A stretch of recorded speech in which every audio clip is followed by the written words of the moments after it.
अब एक सवाल और है जो मेरी कौम के बच्चों को इन दिनों में परेशान कर रहा है। अक्सर इतने टेलीफोन आते, इतने मैसेज आते कि जनाब इसका जवाब क्या है। तो मैं कोशिश कर रहा हूँ हर मेंबर से ये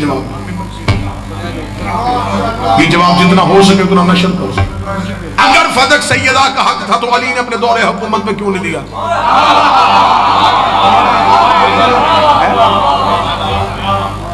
ये सवाल है, मौजूद है, अब भी हो रहा है। कसूर आपका नहीं, आपकी किताब तक रिसाई नहीं, मिंबर से ऐसे जवाब दिए नहीं गए। जवाब देने लगा कि मौला अमीर अल मोमिनीन ने अपने दौरे हुकूमत में फदक वापस क्यों नहीं लिया। मैं जरूर इसमें अपने इतने अकली दलाइल देता कि यह भी हो सकता है, यह भी वजह मकबूल है, यह भी मकबूल है, लेकिन हमारे यहां कानून है कि अगर हमारे पास मासूम की हदीस आ जाए तो हम अपने अकली दलाइल को रोक देते, फिर तस्लीम करते, मान लेते कि फिर मासूम ने कहा है कि अब मासूम ने ये जो हदीस कह दी अब यही खुली जाए। हमारे जवाब देने और मासूम के जवाब में एक फर्क है। मैं जवाब दूंगा ना तो एक दूसरा सवाल पैदा हो सकता है कि ठीक है जी अगर ये नहीं तो फिर मेरा सवाल ये है कि फिर ये क्यों नहीं। मासूम के जवाब में ये मोजा होता है कि मासूम के जवाब के बाद कोई भी सवाल पैदा नहीं होता। मासूम जवाब सवाल के सारी चेतें देख के देते। अब मैं जवाब मासूम पढ़ूंगा, ये किसी मौलवी की तहकीक नहीं है, ये मंजिल तस्लीम वाले का फैसला। इतना जामे जवाब होगा कि आपको दूसरा सवाल ज़हन में आएगा ही नहीं। सरकारी सेशन से पूछा गया मौला फदक अमीर अल मोमिनीन ने अपने दौर में क्यों नहीं दिया। मैं बिल्कुल वो लफ्ज इस्तेमाल करूंगा जो इमाम ने किया। इमाम ने फरमाया हम आले मोहम्मद का ये मजाज है, जो चीज हमसे जुल्मन छीन ली जाए हम दोबारा उस पर इख्तियार इसलिए नहीं करते कहीं जालिम की सजा में कमी न हो जाए।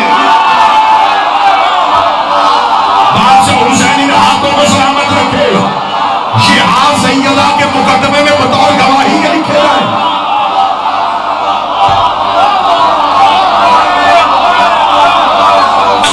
हम इसलिए उस पर दोबारा इख्तियार नहीं करते जालिम की सजा में कमी ना हो जाए। अली फदक वापस ले लेते, लानत तो रुक जाती।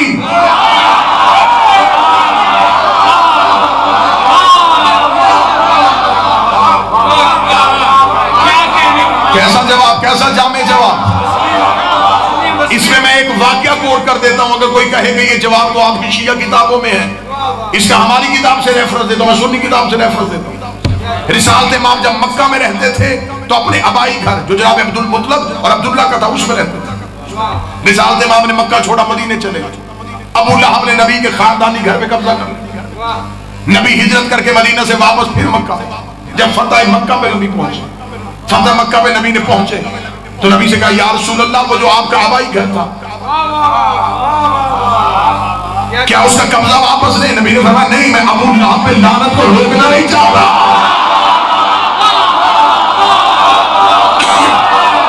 क्या लिखेगा कि जब उसका जोर था उसने कब्जा कर लिया, जब मोहम्मद का दौर आया तो उसने कब्जा कर लिया।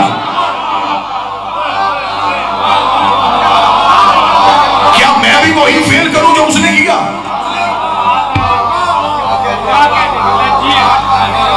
रब्त बन गया वाकई का। अब आओ एक तीसरा रब्त दूं आपको। एक बंदे ने मेरे चौथे इमाम से पूछा फर्जंदे रसूल कत्ले हुसैन का इंतकाम किसने लेना? फरमाया हमारे आखिरी बेटे। उसने कहा मौला आप इमाम नहीं, आप भी तो अली के बेटे हैं, आपकी रगों में भी तो अली का लहू है। या तो अल्लाह ने बदला लेना ही ना होता, अगर बदला लेना ही इमाम ने है तो फिर अल्लाह ने ये इंतखाब आपका क्यों नहीं किया? जबकि आप तो जशमुद्दीन के बाद थे और आप थे भी हुसैन के बाद बेटे, आप थे भी अली, आप थे भी खलीफा बिन फजल, तो फिर आपका हक बनता था कि आप करबला का बदला ले लेते।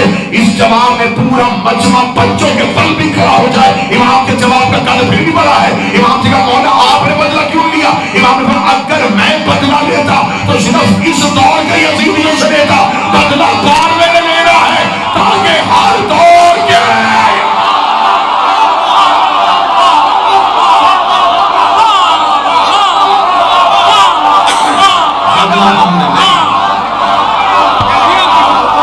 मौला हुसैन इज्जत अता फरमाए, अगर मैं इंतकाम लेता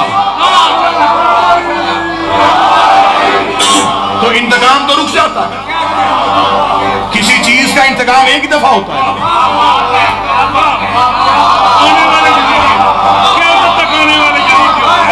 क़यामत तक के यजीद नहीं होने का बचा।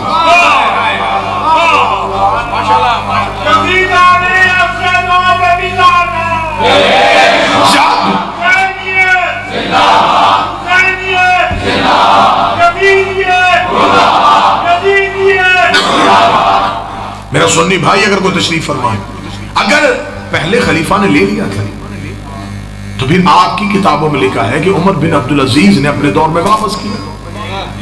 वो भी खलीफा, वो भी खलीफा, जिसने लिया था वो भी खलीफा, जिसने दिया। फिर दोनों में से हक पे कौन?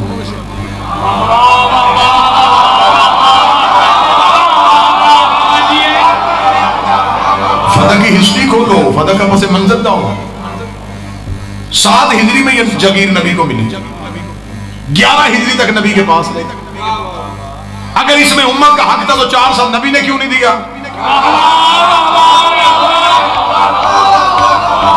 मौला हुसैन अगर इसमें उम्मत का तो माज़अल्लाह पहला एतराज तो रिसालत पे आ जाएगा।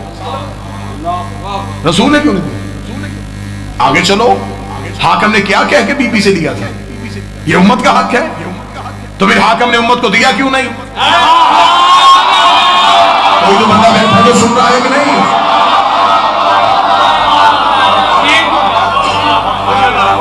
किताबों के हवाले नहीं, अकली दलाइल ही तुम्हें जख्मी कर देंगे।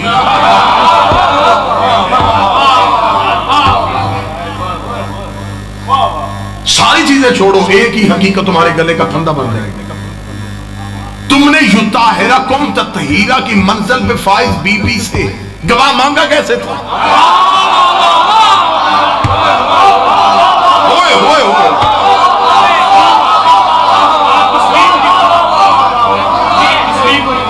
जिसे अल्लाह ने मसनद तहारत पे फाइज किया, उससे गवाह क्यों मांगे? फिर सैयदा तेरे जंग लड़ने के भी सदके तूने भी गवाहियां ऐसी दी हैं।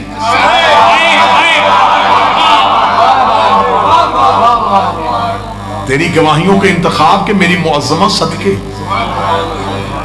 तेरे पास अबू जर जैसा सच्चा गवाह था, तेरे पास मिन्ना अहले बैत के ओहदे पे फाइज सहाबी भी था, लेकिन तूने इनका इंतखाब नहीं किया, तूने अली का इंतखाब किया। हुकूमत ने अली की गवाही को कबूल नहीं किया। बीबी ने कहा वापस कर दो मेरी गवाही। चल, तारीख में लिखा तो गया है ना कि तुमने अली की गवाही को नहीं मांगी। सुनो, बीबी ने कहा ये वो अली है जिसे मेरा बाबा कुरान कह के गया था। कोई बंदा बैठा है तो खुद को सुन रहा है।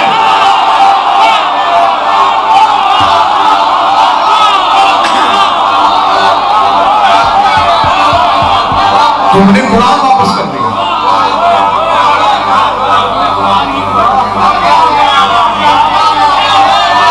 बीबी ने हसन और हुसैन पेश किए। बीबी ने फरमाया मैं एतबार कुरान व नस्ल कुरान ये मुस्तफा के बेटे। चौथी गवाह बीबी की बड़ी अच्छी थी, उम्मे ऐमन। शहजादी उम्मुल फजल को नहीं लेके गई, अस्मा को नहीं लेके गई, फिजा को भी नहीं लेके गई। मेरी कौम के बच्चे ये कुल का भी ज़हन में रखा। हिकमत सैयदा क्या है? शहजादी उम्मे ऐमन को क्यों लेके गई? इसलिए कि उम्मे ऐमन बीबी की कनीज नहीं, ये रसूल अल्लाह की कनीज भी नहीं, ये है हजरत अब्दुल्ला की कनीज। हजरत अब्दुल्ला दे के गए थे रसूल को, रसूल देख गए ज़हरा को, बीबी घर से तैयारी करके आई थी। बीबी को पता था कि हाकिम ने मुझे एक हदीस सुनानी है कि नबी ना वारस बनते हैं ना बनाते हैं।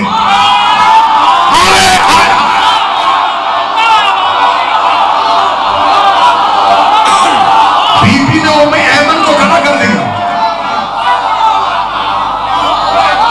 बीबी ने कहा इसको देखते जाओ और शर्माते जाओ।